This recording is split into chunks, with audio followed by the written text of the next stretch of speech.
সেই মৃত্যু থেকে বাঁচার জন্য কত চেষ্টা করে। আল্লাহ বলেন ফাইন্নাহু মুলাকিকুম, মৃত্যু তোমাদের সাথে মোলাকাত করবেই, বাঁচতে পারবা না। আমরা কত বোকা, মৃত্যু থেকে বাঁচার জন্য কত চেষ্টা করে। মানুষ মৃত্যু থেকে বাঁচার জন্য চেষ্টা করে জাহান্নাম থেকে নয়, অথচ মানুষ জাহান্নাম থেকে বাঁচতে পারবে কিন্তু মৃত্যু থেকে নয়। আমাদের আল্লামা একটা ঘটনা বলেছিলেন। তিনি বলেছিলেন একজন মাঝি আর একজন দার্শনিক একটা নৌকা দিয়ে যাচ্ছিলেন। ওই নৌকাতে আর কেউ ছিল না, শুধু মাঝি আর দার্শনিক সেই নৌকাতে ছিলেন। কিছু দূর যাওয়ার পরে দার্শনিক চিন্তা করতে শুরু করলেন, একা একা আর ভালো লাগে না, একটু কথা বললে ভালো হতো, কিন্তু কার সাথে কথা বলবো, কেউ তো নাই, আছে শুধু মাঝি। তিনি অবশেষে মাঝির সাথে কথা বলা শুরু করে দিলেন। মাঝিকে ডাক দিয়ে বললেন, ও মাঝি, দর্শন ছিল নাকি? যেহেতু তিনি দার্শনিক ছিলেন, সেই জন্য প্রশ্ন করেছেন দর্শন ছিল নাকি। মাঝি বললেন, স্যার, এসব বড় লোকদের খাবারের কথা আমাকে বলে কি লাভ হবে, আমি গরিব মানুষ, এই সকল দর্শন টর্শন আমি চিনি না। মাঝিকে ডাক দিয়ে বলল, ও বোকা মাঝি, দর্শন বুঝি মানুষ খায়? তোমার জীবন তো দেখছি চারানে বিথা। ও মাঝি, দর্শন বুঝি মানুষ খায়, তুমি দর্শন ছিল না। কিছু দূর যাওয়ার পরে আবার মাঝিকে জিজ্ঞাসা করেছে, ও মাঝি, ভূগোল ছিল নাকি? মাঝি বললেন, স্যার, আগে তো বললাম আমি গরিব মানুষ, আমি গরিব মানুষ, এই সকল খাবার কখনো দেখিও নাই, খাইও নাই, এগুলো আমাকে জিজ্ঞাসা করে কি লাভ হবে?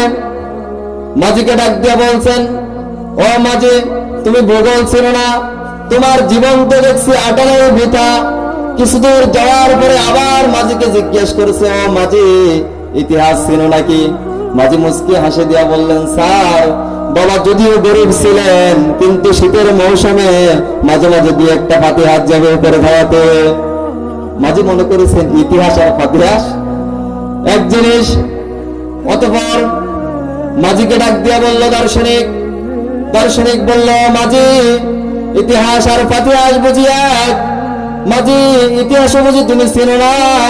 আমি তো দেখছি তোমার জীবন বড় নাই বৃথা। কিছু দূর যখন গেল, উত্তর গগন থেকে যখন কালবৈশাখী ঝড় হওয়া যখন শুরু হয়ে গেল, যখন আকাশটা কালো মেঘাচ্ছাদিত হয়ে গেল, তখন মাঝি আবার দার্শনিককে ডাক দিয়ে বললেন, স্যার, সাঁতার জানেন নাকি? দার্শনিক বলল, না, সাঁতার তো জানি না। তার কারণ কি? দার্শনিককে ডাক দিয়ে বলল, স্যার, আমি ইতিহাস, দর্শন, ভূগোল না জেনে আমার জীবন বড় নাই বৃথা। এখন তো দেখছি সাঁতার না জেনে আপনার জীবনটা ষোলো নাই বৃথা। দার্শনিক বললেন, তার কারণ কি? মাঝে বললেন, স্যার, এই যে ঝড় হওয়া শুরু হয়ে গেছে, যে তুফান শুরু হয়ে গেছে, হয়তো নৌকাটা ডুবে যাবে, কিন্তু আমি তো সাঁতরে কিনে চলে যাব, কিন্তু আপনি তো দর্শন, ভূগোল আর ইতিহাসকে পানির মধ্যে মারা যাবে। দার্শনিক ডাক্তার বলল, মাঝি, কি বলে? নৌকা ডুবেও মানুষ মরে বুঝি? বললেন, স্যার, আমার দাদা এই নৌকার মাঝি ছিল, এই নৌকা ডুবে মারা গেছে। বলল, তোমার বাবা আছে নাকি? বলল, না, আমার বাবা এই নৌকার মাঝি ছিল, সেও নৌকা ডুবে মারা গিয়েছে। বলল, মাঝি, তুমি তো কম বেহায়া না, যেই নৌকা ডুবে তোমার দাদা মরলো, যেই নৌকা ডুবে তোমার বাবা মরলো, তুমি বুঝি সেই নৌকার মাছ ছাড়তে পারলে না? মাঝি আবার ডাক দিয়ে বলছেন, স্যার, আপনার দাদা আছে নাকি? বলছে, না। কিভাবে মারা গেছে? আমার বিশাল অট্টালিকায় আমার খাটের উপরে আরামসে শুয়ে মারা গেছে। বলল, স্যার, আপনার বাবা আছে নাকি? বলল, না। তাও একই ভাবে মারা গেছে। এবার মাঝি ডাক দিয়ে বলছেন, স্যার, আপনি তো কম বেহায়া না, যে ঘরের মধ্যে আপনার দাদা মরলো, যে ঘরের মধ্যে আপনার বাবা মরলো, আপনি তো সেই ঘরের মাছ ছাড়তে পারলেন না। তার মানে মাঝি বুঝাতে চাইলেন, স্যার, আসলে নৌকা মৃত্যুর জন্য আসল ফেক না, ঘর মৃত্যুর জন্য আসল ফেক না। যার মৃত্যুটা যেখানে লেখা আছে কিতাব এবং মদ ছাড়া, তাকে সেখানেই মৃত্যুবরণ করা লাগবে, ঠিক কিনা? সম্মানিত হাজিরিন, 1 মিনিট আগেও করা হবে না, 1 মিনিট পরেও তার মৃত্যুটা হবে না। ফাইদা জাজালহুম লা ইস্তাখিরুনা সাআতাও ওয়া লা ইস্তাকদিমুন। মহান আল্লাহ বলেন, যখন তাদের নির্দিষ্ট সময় চলে আসে তখন 1 মুহূর্ত আগাতেও পারে না, 1 মুহূর্ত পিছাতেও পারে না। নির্দিষ্ট সময়ে মৃত্যু চলে আসবে। এই জন্য মহান আল্লাহ তাআলা বলেন, আইনামা তাকুনু ইউদরিকুমুল মাউত ওয়ালাউ কুনতুম ফি বুরুজিম মুশাইয়াদা। তোমরা যেখানেই থাকো না কেন মৃত্যু তোমাদেরকে গ্রাস করবে, মৃত্যু তোমাদেরকে পাকড়াও করবে। ওয়ালাউ কুনতুম ফি বুরুজিম মুশাইয়াদা, যদি তোমরা সুদূর দুর্গে অবস্থান করো।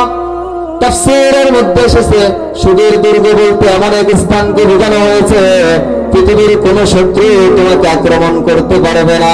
আল্লাহ বলেন, ওয়ালাউ কুনতুম ফি বুরুজিম মুশাইয়াদা, মৃত্যু সেখানে গিয়ে তোমাকে পাকড়াও করবে।